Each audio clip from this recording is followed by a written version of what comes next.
السلام عليكم خوتي، تبارك الله عليكم. دابا نتواجد في السوق الاسبوعي ديال عين بن مطهر اللي اكبر سوق في وجده على مستوى المنطقه الشرقيه. معنا احد الكسابه اللي كيشتكيو من نقص الثمن نظرا للاسواق اللي كانت مرتفعه. دابا تقريبا طاحت 1000 درهم من الراس كما شفتوا معنا الفيديو اللي سابق.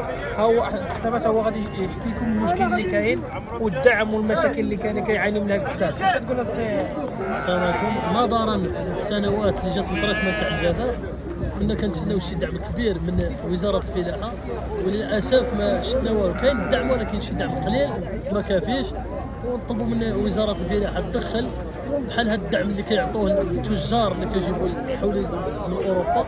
هذاك الدعم كان على وزاره الفلاحه تعطيه غير الكساب الصغير هنايا وغادي يوجد لهم المنتوج المحلي. هذا الشيء اللي كاين. ولكن بالنسبه للدعم اللي كيعطيوه لكم، وشحال كيشد لكم المده وشحال؟ خويا واخا كيعطي ذاك الدعم ما كافيش، الدعم قليل. كيقولوا شي بلايص عطاهم الدعم كافي، صح حنا هاد الجهه هنا خويا الدعم قليل. يعني كتكون هاد الجهه ديال اقليم جراده الدعم قليل ما كافيش. الدعم قليل. وشحال المده اللي كيعطيكم هذا الدعم؟ شحال كيجلس من نهار؟ شحال من يوم؟ تقريبا كل شهر كيعطيه على حساب رؤوس المواسم.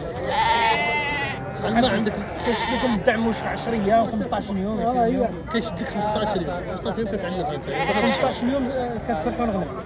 جفاف ما عندهاش فين كتصرف.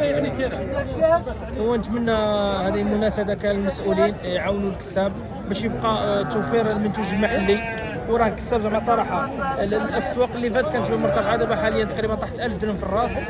كنقولوا حتى الدرويش حتى هو يتسنفع، حتى هو كنقولوا حتى هو زينه الدرويش زينه الدرويش كما قال له.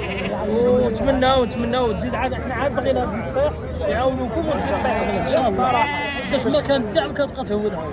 ايوا هادشي اللي كاين كما شفتوا معنا. ها هما تقريبا ما كانش تجاره، زعما صراحه الحوايج كما نقولوا راه ناقصه بزاف. وتحياتي لكم جميعا. هادشي اللي غادي نقول لكم. السلام عليكم.